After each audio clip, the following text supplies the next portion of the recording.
Welcome to Growth Wealth Code, where we explain investing concepts in a simple way. Here's a question. What if I told you that the biggest threat to your investment portfolio isn't the market, it isn't inflation, and it isn't even a recession? It's actually something much closer to home. It's you. More specifically, it's a handful of mistakes almost every beginner makes without even realizing it. And today we're breaking down 7 of them. In this video, we'll walk through the most common mistakes new investors make, why they happen, what they actually cost you in real numbers, and most importantly, how you can avoid falling into the same traps yourself.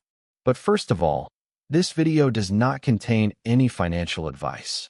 Everything here is for educational purposes, based on historical patterns and research, not a recommendation to buy or sell any specific investment.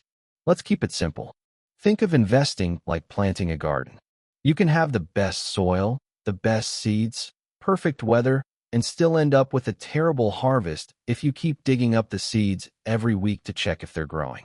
That's essentially what most beginner mistakes boil down to.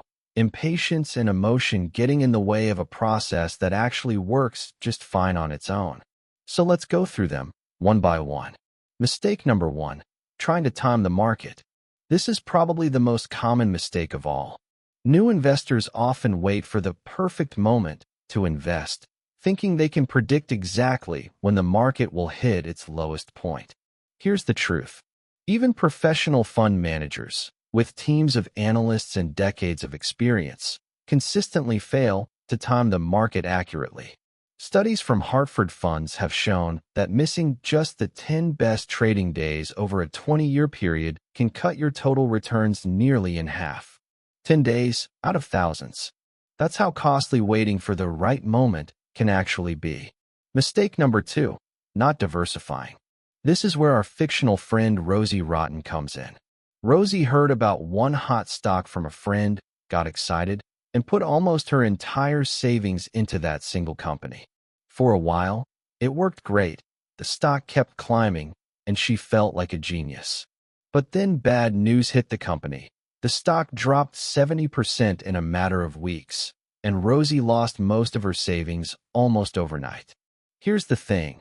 If she had spread that same money across an index fund holding hundreds of companies, one bad company wouldn't have been able to sink her entire portfolio.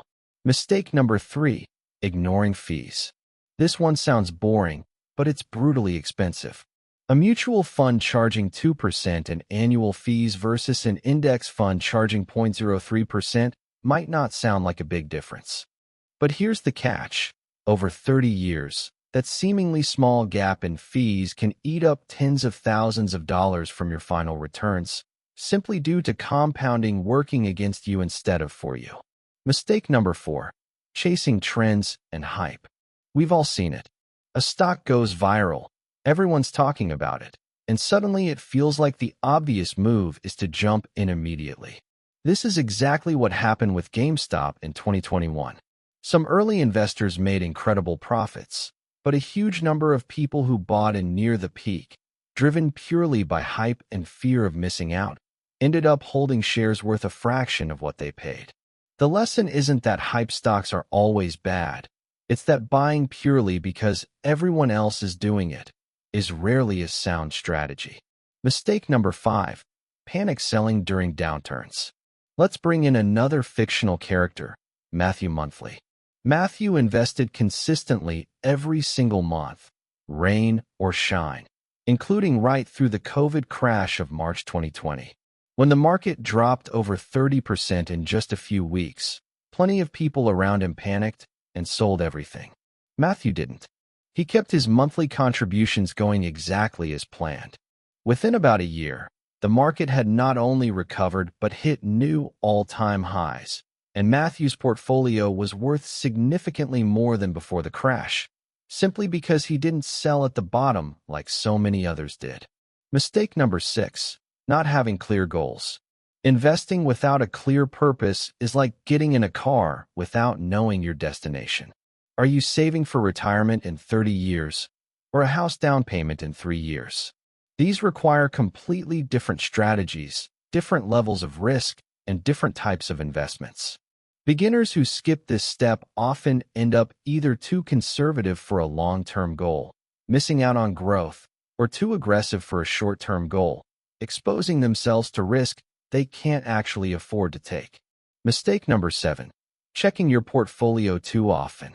This might sound harmless, but here's the truth. Studies on investor behavior have shown that people who check their portfolios daily tend to make far more emotional, reactive decisions than those who check quarterly or even just once a year. The more often you look, the more tempted you are to react to short-term noise instead of sticking to your long-term plan. Ironically, some of the best performing accounts on record belong to people who simply forgot they had an investment account at all. So what does that actually mean for you? Here's the pattern across all 7 mistakes. Almost none of them are about lack of intelligence. They're about emotion overriding a plan that would have worked perfectly fine if left alone. It's not about timing the market. It's about time in the market. So what's the fix? Here's the good news. It's refreshingly simple. First, build a plan before you invest, not while you're already in the middle of a market swing. Second, use dollar cost averaging, investing a fixed amount regularly, so you're never trying to guess the right moment. Third, diversify through broad index funds instead of betting everything on one company. Fourth, pay attention to fees, because low-cost funds consistently outperform high-cost ones over the long run, purely due to math, not luck.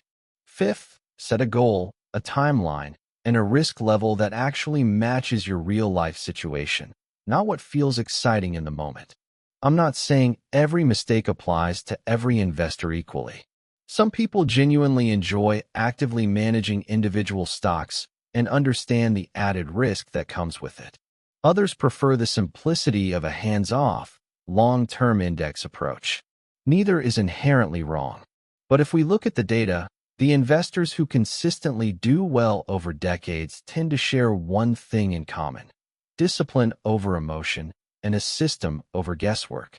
Warren Buffett has said countless times that the stock market is designed to transfer money from the impatient to the patient. John Bogle built his entire philosophy around exactly this idea. That time and consistency beat cleverness almost every single time. So if you're wondering whether you've made any of these 7 mistakes yourself, the honest answer is, most investors have made at least 1 or 2 of them at some point. What matters isn't whether you've made a mistake before. It's whether you build a system going forward that removes emotion from the equation as much as possible. Again, this depends on your goals and your risk profile, but the pattern across decades of market history is remarkably consistent. In the end, avoiding these mistakes isn't about being smarter than everyone else. It's about being more disciplined than your own emotions, especially on the days when your emotions are screaming at you to do exactly the wrong thing. If you found this helpful, hit like and subscribe to Growth Wealth Code so you don't miss future breakdowns like this one. If you like this video, you'll probably like our video on why our brains are almost always wired to make the wrong call on when to buy or sell stocks, since it dives even deeper into the psychology behind mistake number 5 that we just covered. See you in the next video, and as always, stay patient, stay disciplined, and stay systematic on your investing journey.